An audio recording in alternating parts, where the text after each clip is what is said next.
Good morning students. आज आपको हम क्लास 11th की आरओ पार्ट 1 के चैप्टर 6 के बारे में बताएंगे, जिसका नाम है चंपा काले काले अक्षर नहीं छीनती, जिसके राइटर हैं त्रिलोचन जी। कवि त्रिलोचन द्वारा रचित यह कविता धरती नामक संग्रह से संकलित है। इसमें कवि ने निरक्षर लड़की चंपा के माध्यम से पलायनवादी प्रवृत्ति का निरूपण किया है। तो पूर्वी प्रदेशों में एकाकीपन की पीड़ा झेल रही स्त्रियों की स्थिति को भी वर्णित किया है। कविता हमारी शिक्षा व्यवस्था के अंतर विरोधों को भी स्पष्ट करती है। मनुष्य को आर्थिक समस्याओं के समाधान के लिए रोजगार की खोज में महानगरों का रुख करना पड़ता है, जिससे परिवार टूटते हैं। चंपा की इस विचारधारा का विरोध करती है। कवि ने इस कविता में वर्णित किया है कि चंपा निरक्षर होने के कारण, यानी बिना पढ़ी लिखी होने के कारण उसे पढ़ता हुआ देखकर हैरान हो जाती है। वह समझ नहीं पाती कि काले काले निशानों में से ये स्वर कैसे निकलते हैं। वह नटखट होने के कारण कभी की कलम चुराती है तो कभी कागज़ गायब कर देती है। वह चरवाहे की बेटी है, अपना कार्य बड़ी कुशलता से निभाती है। कवि से पढ़ने लिखने की सीख देता हुआ बताता है कि गांधी जी भी चाहते हैं कि सब पढ़ना लिखना सीखें, परंतु चंपा को विश्वास नहीं होता। वह सोचती है कि गांधी जी घरों को तोड़ने वाली पढ़ाई को सीखने की बात कैसे कह सकते हैं। कवि उसे समझाता है कि शादी के बाद जब उसका पति कलकत्ता चला जाएगा तो वह उसको कैसे संदेश भेजेगी, उसके पत्र कैसे पढ़ेगी। यह सुनते ही चंपा का क्रोध फूट पड़ता है। वह निश्चय करती है कि वह विवाह नहीं करेगी। यदि विवाह हुआ तो पति को कहीं नहीं जाने देगी, अपने पास ही रखेगी। क्रोध को स्पष्ट करते हुए कहती है कि कलकत्ता पर तो वज्रपात हो जाए, कलकत्ता तो नष्ट हो जाए, न कलकत्ता रहेगा और न उसका पति वहाँ पर जाएगा। वह नहीं चाहती कि कोई भी घर डूबने की पीड़ा को झेले। ये था सारांश। अब हम आपको बताते हैं काव्यांश के बारे में। फर्स्ट काव्य खंड है इसका। चंपा काले काले अक्षर नहीं छीनती, चंपा काले काले अक्षर नहीं छीनती।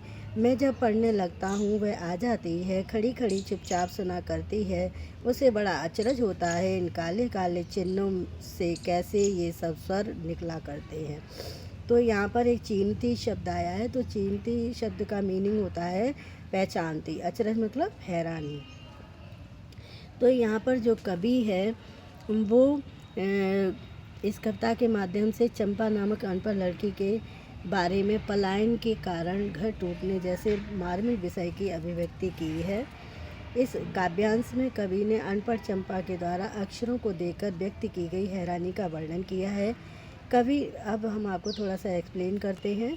कवि ने चंपा की निरक्षरता को उजागर किया है। कवि बताता है कि चंपा काले काले अक्षरों को नहीं पहचानती, मतलब ये है कि वह पढ़ना लिखना नहीं जानती, उसे अक्षर ज्ञान ही नहीं है। दूसरी ओर क्या होता है कि कवि इस बात को भी स्पष्ट करना चाहता है कि हमारी शिक्षा में अक्षरों का स्वरूप केवल काले रंग का ही है। चंपा के लिए वे केवल काले रंग के धब्बे हैं, वह उन्हें नहीं पहचानती। कवि वर्णित करना चाहता है कि जब भी वह पढ़ने लगता है तो चंपा वहाँ आ जाती है और चुपचाप खड़ी होकर वह कवि द्वारा बोले जा रहे अक्षरों को सुनती रहती है। उसे इस बात की बड़ी हैरानी होती है कि इन काले काले निशानों में से कवि के द्वारा बोली जाने वाली ध्वनियाँ कैसे निकल आती हैं। वह अक्षरों और ध्वनियों के संबंध को समझ नहीं पाती। उसे हैरानी होती है कि कवि इन काले काले चिन्हों में क्या पढ़ता है और कैसी आवाज़ उसके मुख से निकलती है। ये था एक्सप्लेनेशन। अब हम आपको बताते हैं काव्यांश से रिलेटेड कुछ प्रश्न और उनके उत्तर भी बताएंगे। तो पहला प्रश्न है कि कवि का नाम क्या है और कविता का नाम क्या है। तो उत्तर है कवि का नाम त्रिलोचन है और कविता का नाम चंपा काले काले अक्षर नहीं छीनती। दूसरा प्रश्न है चंपा के माध्यम से काव्य में कवि ने कौन से मार्मिक विषय की अभिव्यक्ति करनी चाहिए। तो उत्तर है चंपा नामक अनपढ़ लड़की के माध्यम से पलायन के कारण घर टूटने जैसे मार्मिक विषय की अभिव्यक्ति करनी चाहिए। चंपा को किस चीज़ की हैरानी होती है। उत्तर है, जब चंपा कवि द्वारा बोले जा रहे अक्षरों को सुनती रहती है तो उसे बड़ी हैरानी होती है कि इन काले अक्षरों में से कवि ध्वनियाँ कैसे बोल लेता है। अब काव्य सौंदर्य की बात करें तो इसमें फर्स्ट पॉइंट में आप लिख सकते हैं कि निरक्षर चंपा की हैरानी का बड़ा ही स्वाभाविक निरूपण किया गया है। दूसरा पॉइंट पुनरुक्ति प्रकाश अलंकार का प्रयोग है और तीसरा पॉइंट शांत रस का प्रयोग किया गया है। अब हम दूसरे काव्यांश की बात करें तो दूसरा काव्यांश इनका है चंपा सुंदर की लड़की है, सुंदर ग्वाला गाय भैंसे रखता है। चंपा चौपायों को लेकर चरवाहे करने जाती है। चंपा अच्छी है, चंचल है, नटखट भी है, कभी कभी ऊधम करती है, कभी कभी वह कलम चुरा देती है। जैसे तैसे वह ढूंढ कर जब लाता हूँ पाता हूँ अब कागज़ गायब, परेशान फिर हो जाता हूँ। तो यहाँ पर चौपाई का मतलब क्या होता है, काव्यांश में जो दिया है, 4 पैरों वाले जानवर। चरवाही मतलब चराने, अधम मतलब शरारत। तो यहाँ पर कवि जो है कवि ने यहाँ पर शिक्षा व्यवस्था के अंतर विरोधों के साथ साथ शिक्षित व्यक्ति द्वारा महानगरों की ओर पलायन करने की प्रवृत्ति और घर टूटने की मार्मिक व्यथा का उद्घाटन किया है। इस काव्यांश में कवि चंपा नामक निरक्षर लड़की का परिचय तथा उसके द्वारा की जाने वाली भोली भाली शरारतों का वर्णन करता है। चंपा का अब यहाँ थोड़ा एक्सप्लेनेशन बताते हैं।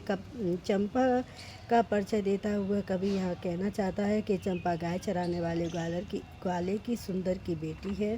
जो ग्वाला है उसका नाम सुंदर है। सुंदर के पास अनेकों गाय भैंसे हैं। परिवार के कार्यों करते हुए चंपा प्रतिदिन पशुओं को चराने के लिए लेकर जाती है, अर्थात चंपा अपने कर्तव्यों का पालन करती है। चंपा व्यवहार में बहुत अच्छी है। उसका व्यवहार चंचलता से भरा हुआ है, बहुत शरारती है। उसकी भोली शरारतें अच्छी लगती हैं। शरारत करते हुए कभी कलम चुरा लेती है। कभी जब कलम ढूंढ लेता है तो फिर वो शरारत करके उसके कागज़ गायब कर देती है। और जब चंपा की बेशक क्रियाएँ कवि को परेशान कर देती हैं। वास्तव में शब्द कलम और कागज़ निरक्षर चंपा के लिए कोई महत्व नहीं रखते। वह तो उन्हें शरारत का सामान यानी साधन मान कर खेलती है। अब काव्यांश से रिलेटेड आपसे प्रश्न पूछते हैं कि कवि ने चंपा की किस विशेषता का वर्णन किया है। तो उत्तर है कवि ने चंपा की भोली शरारतों का स्वाभाविक चित्रण किया है। दूसरा प्रश्न है चंपा का व्यवहार किन चीज़ों से भरा हुआ है। तो उत्तर है इसका चंपा का व्यवहार चंचलता से भरा हुआ है। वह शरारती है, उसकी भोली शरारतें अच्छी लगती हैं। शरारत करती हुई वह कवि की कलम चुरा लेती है। अगला प्रश्न है इसमें काव्यांश से रिलेटेड सौंदर्य। तो फर्स्ट पॉइंट में आप लिख सकते हैं कवि ने चंपा की भोली शरारतों का स्वाभाविक चित्रण किया है। दूसरा पॉइंट है अनुप्रास और पुनरुक्ति प्रकाश अलंकार का सहज प्रयोग है। शांत रस विद्यमान है। अब तो ये था आपके 2 काव्यांश। थर्ड और फोर्थ हम नेक्स्ट वीडियो में डालेंगे, तो आप याद कर लेना। इनके पार्ट से रिलेटेड पार्ट के साथ के क्वेश्चन आंसर आपको कॉपी में लिखने हैं और बहुत ध्यान से ये वीडियो सुननी है। Okay, thank you.